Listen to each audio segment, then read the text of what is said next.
Felly dwi yn teimlo bod yr ystadegau GDP yma yn rhoi y dyla o ddifri bobl fod yn poeni amdanyn nhw. Ac wrth gwrs, wrth drafod y ffigurau hynny, canran o gyfartaledd Ewropeaidd ydyn nhw. A mae rhaid i chi ystyried fod Ewrop heddiw, a mae Cymru newydd gymhwyso unwaith yn rhagor am ymyrraeth Ewropeaidd ar y raddfa ucha o 2014 tan 2020, mae Ewrop heddiw yn cynnwys Estonia, Latvia, Lithuania, Gwlad Pwyl, Slovacia, Gwladwriaeth Czech, Slovenia, Bulgaria, Romania, ac eto fel canran o GDP Ewrop, da ni wedi mynd yn dlotach. Mae'n fater o gwylydd sylweddol i ni oll, fyswn ni'n dadla.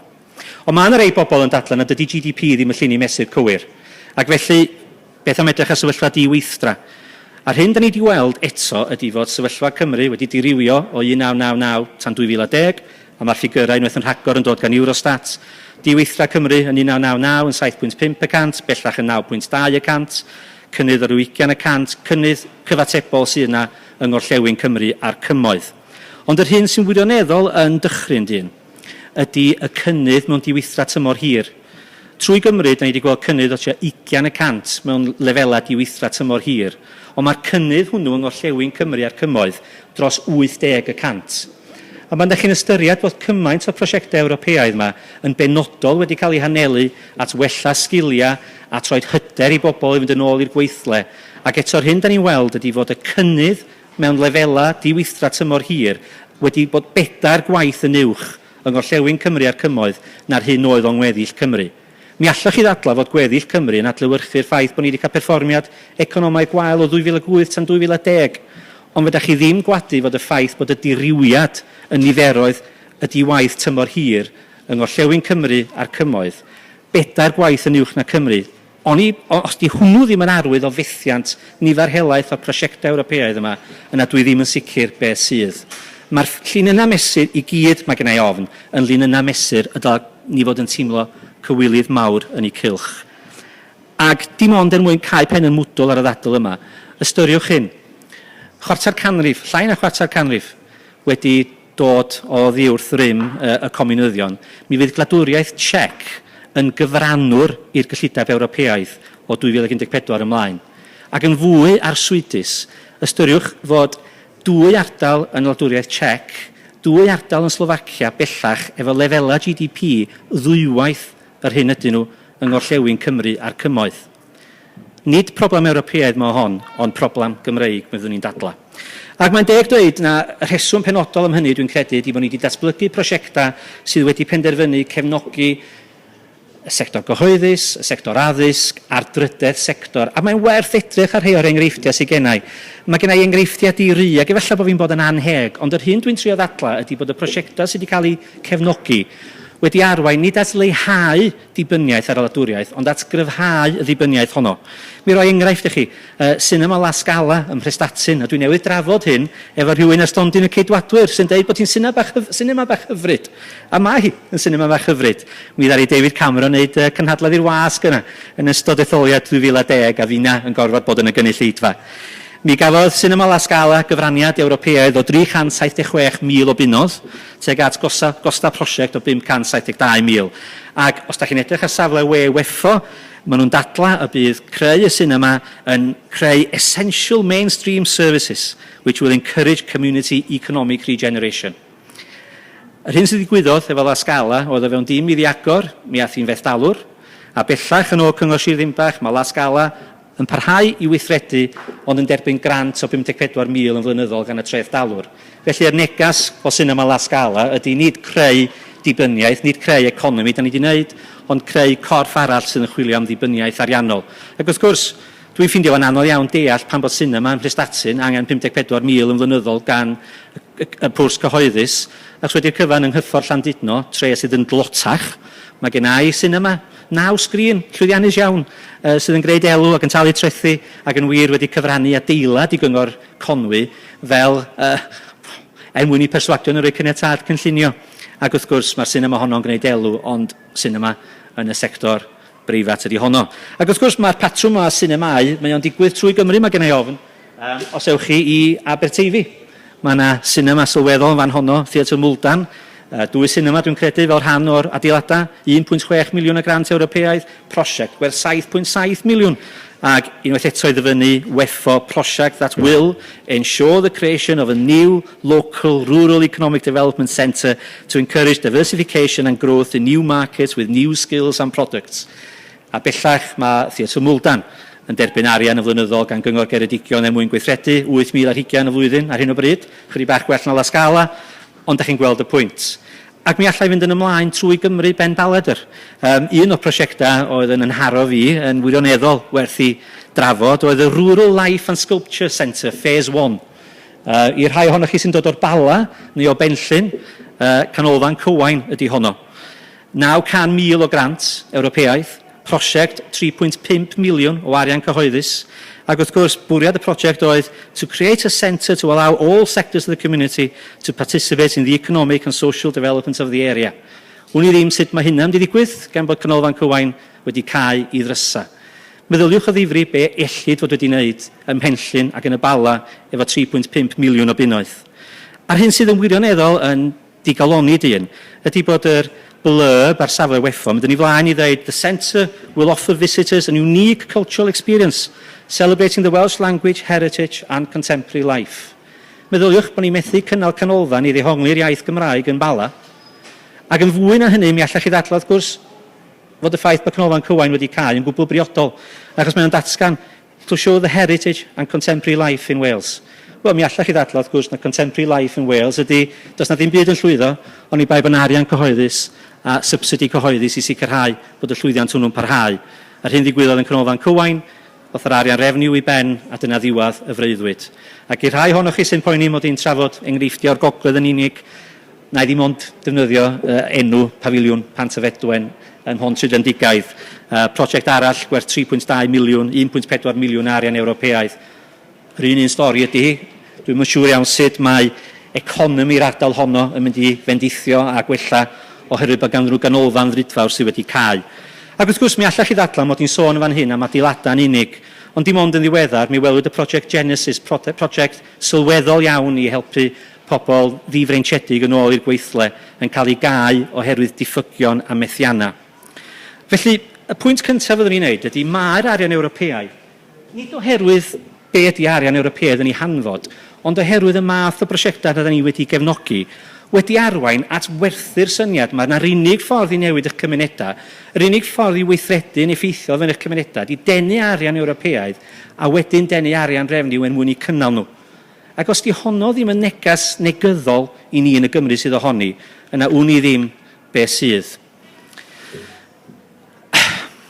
Rwan, yn ogystal ar enghreifftiau yna o ddibyniaeth sy'n cael ei greu, dwi'n credu bod ni hefyd ystyried o ddifri yr ieithwedd dwi'n newydd i ddefnyddio. Doswch ar safle WEFO, a mi fyddech chi o ddifri yn cael eich dallu, cael eich diddannu, falle os da chi'n synig, gen y math o iaith sy'n cael ei ddefnyddio yn y broses o wneud ceisiadau Ewropeaidd. Mae o'n wirioneddol yn wyddoniaeth yng nghyd-destun sut da chi'n trio gwerthu y syniad o pam bod eich prosiect i yn heiddi cael cefnogaeth. Y math o eiriau da chi weld yn gyson ydy cynhwysol, cynaladwy, catalydd, cymunedau, diwylliant, arallgyfeirio, chi themau traws thematig. Be mae themau traws thematig yn feddwl? Dwi'n cofio unwaith cynic yn deitha i bod unrhyw swyddog sy'n gweithio i lywodraeth leol, sydd o'r gair strategol yn teitl i swydd o, mae o'n gwneud dim byd. Achos mae'r gair strategol yn cuddio'r ffaith nad oes ganddo fo ddim rôl benodol. Ond darllenwch chi'r ceisiadau Ewropeaidd yma, a dyma welwch chi dro ar ôl tro yr ieithwedd gymleth. A'r rheswm pam mae'r ieithwedd gymleth na'n bodoli ydy mae gennym ni fyddin o swyddogion sy'n gwbl ddibynnol ar arian Ewropeaidd mwyn cynnal eu swyddi nhw. A mi allai ddechrau rhestru nhw i chi. Mae gen WEFO, yr Wales European Funding Office Fondi Grybwyll, sef Eithain Cadlys yn Merthyr, o'n swyddfeydd yng Nghaerfyrddin, Aberystwyth a Chyffordd Llandudno hefyd. A dwi'n ddiolchgar iawn bod yna swyddi yng Chyffordd Llandudno, peidiwch ag am ddallu. Ond mae WEFO er enghraifft yn cyflogi 163 o bobl yn benodol mwyn rheoli y cynlluniau Ewropeaidd yma trwy Gymru a dos rannu'r arian. Ond nid WEFO di'n unig. Mae gen i 11 o gynghora sir o fewn ardal Gorllewin Cymru a'r Cymoedd. A dwi'n cysylltu efo nifer helaeth ohonyn nhw wrth baratoi y ddarlith yma. A mae gen i 3 swyddog penodol yng Nghonwy, er enghraifft, yn gweithio yn benodol i ddenu arian Ewropeaidd. 2,5 yng Ngwynedd, 2.5 y Môn, wn i ddim os di'r hanner o'r un. Mae gennym ni 3 ymlaen â Gwent, mae gennym ni 3 yn Horfaen. Doswch trwy Gymru, a mae gennych chi'r swyddogion Ewropeaidd yma. A'i holl reswm dros ei bodolaeth nhw wedi dehongli cymhlethdod y broses o wneud ceisiadau am arian Ewropeaidd. Ond 2.5, diolch yn llawer, meddech chi. Ond wedyn gofynnwch y cwestiwn i'r awdurdodau lleol. Faint o swyddogion sydd ganddo chi sydd yn gwbl ddibynnol am eu cyflogaeth a'r brosiectau Ewropeaidd mae'r cyngor a sir yn ei rhedag. A'r ateb wedyn ydy 20 yng Ngwynedd, 2 ar 15 yn Horfaen, 22 ymlaen â Gwent. Mae'n anodd iawn peidio dod i'r casgliad bod gennym ni 450 i 500 o swyddogion o fewn awdurdodau lleol Gorllewin Cymru a'r cymoedd sydd yn gwbl ddibynnol ar arian Ewropeaidd am ei swyddi. Felly, 163 yn weffo, 400 o fewn cynghor a sir, swyddi sydd yn gwbl ddibynnol ar arian Ewropeaidd. Ac wrth gwrs, dim ond wedi gychwyn ydw i fan hyn, yn ddiweddar iawn, mi o'n i'n anerch cynhadledd o swyddogion Ewropeaidd addysg uwch ac addysg bellach Cymru. Mi o'n dros 30 yn y cyfarfod. Ac o brin bod hynny'n ddim mwy na 3 o swyddogion Ewropeaidd sydd yn gweithredu o fewn y sector addysg. Rwan, mae'n amryw ohonyn nhw'n gwneud gwaith gwirioneddol wych. Dwi'n codi fy het i swyddogion Ewropeaidd Prifysgol Bangor. Meddyliwch o ddifri, maen nhw wedi llwyddo i ddenu grantiau anferthol ym Mangor mwyn creu canolfan gelfyddydol. Rwan, mae rhywun yn gorfod gofyn y cwestiwn, mi gafodd canolfan y galeri yng Nghanarfon grantiau sylweddol gan Ewrop mwyn creu canolfan gelfyddydol. 8 milltir sy'n o Gaernarfon i Fangor. Doswch 15 milltir o Fangor i Landudno, mi gafodd Theatr Gogledd Cymru 4.2 miliwn o fuddsoddiad Ewropeaidd mwyn creu canolfan gelfyddydol i Orllewin Cymru. Mi oedd na theatr ddigon taclus yn Mangor, ac eto da ni wedi gweld canolfan pontio a'r fuddsoddiad anferthol Ewropeaidd yn cael ei greu. Ac mi allai sicrhau chi maes o law, mi fydd y ganolfan honno eto yn ganolfan ddibynnol, fydd yn chwilio am arian cyhoeddus, fydd yn chwilio am arian refniw mwyn cynnal digwyddiadau yn y cyfnodau sydd i ddod. Felly, unwaith yn rhagor mae gennych chi o fewn yr sector addysg nifer helaeth o swyddogion sy'n gwbl ddibynnol am ei cyflogaeth a'r ddehongli a denu arian Ewropeaidd. Dwi ddim yn condemnio y gwaith maen nhw'n wneud, ond nid dyna di'r ffordd i greu datblygiad economaidd.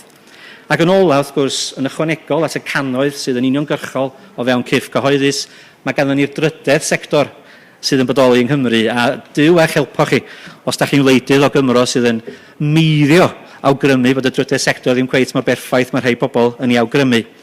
A mae'r drydedd sector yng Nghymru wedi tyfu a datblygu yn sylweddol iawn heb amheuaeth trwy gyfrwng arian Ewropeaidd. Ac wrth gwrs, maen nhw wedi creu cyflogaeth, ond mae'n aml iawn cyflogaeth iddyn nhw eu hunan ac nid i'r bobl sy'n ddibynnol ar eu bodolaeth nhw. A dwi ddim eisiau bod yn anifyr neu ymosodol yn fan hyn, achos dwi wedi gweithio i amryw o'r cyrff yma dros y blynyddoedd, a mae yna bobl sydd yn gweithio o fewn cyrff o'r fath, sydd yno am y rhesymau cywir, a sydd yn trio sicrhau bod nhw yn neud gwahaniaeth o ddydd i ddydd.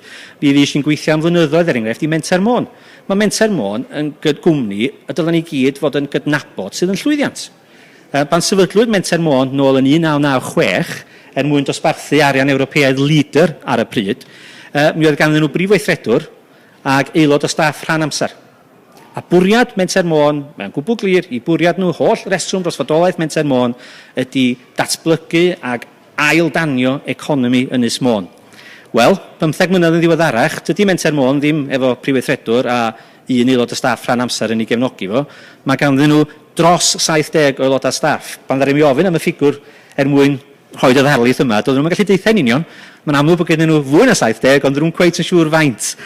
Dros 70 aelod o staff. Rwan ystyriwch, os di'r corff yma sydd yn bodoli mwyn ail-danio ac ail-wampio economi Ynys Môn wedi mynd o hanner aelod o staff a phrif weithredwr i 70 aelod o staff llawn amser, mi fyddech chi'n tybiad bod gennym ni hanes o ddatblygiad economaidd clodwiw y Môn. Ond wrth gwrs, nid felly mae hi.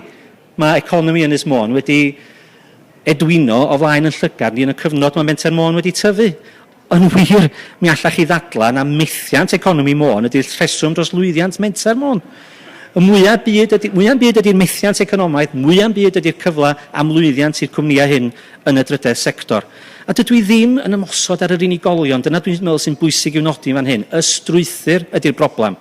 achos mae'n amdeimlad o roi grant i Menter Môn wneud hyn, i fenter arall neu rhywbeth arall, i inisiatif hyn yn y cymoedd neu inisiatif llall yn y cymoedd, fod yn gwario arian ac yn datdangos bod nhw'n trio gwneud rhywbeth, mae'n amdeimlad o fewn y gwleidyddion bod ni'n gallu golchi'n dwylo o'r sefyllfa. Mae'n werth gweld rhywbeth yn cael ei gwneud na dim byd yn cael ei wneud.